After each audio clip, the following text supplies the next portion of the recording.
Guys, mutuo mo nga ang birthday sa tong Ginoo is October 1. Unsa man taon is dato adlaw? Tan-aw ra guni nga video, guys.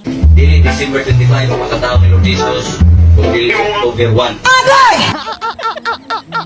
Napasmuhan ka dato adlaw nang nabalhin naman ang birthday sa atong Ginoo. Naabot naman nag October 1 nga December 25 man. Happy birthday, happy birthday, happy birthday, Papa Isa.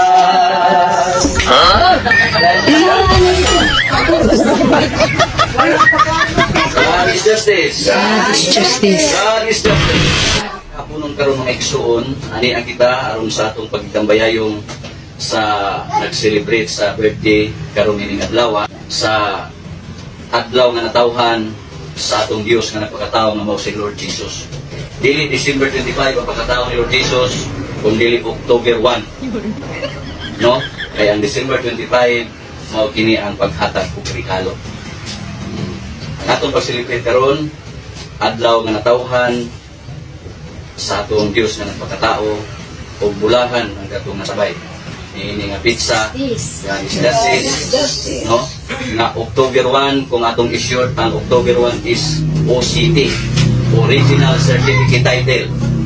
Kahit ang unang lawas sa Dios is lupa. Napasmo ka?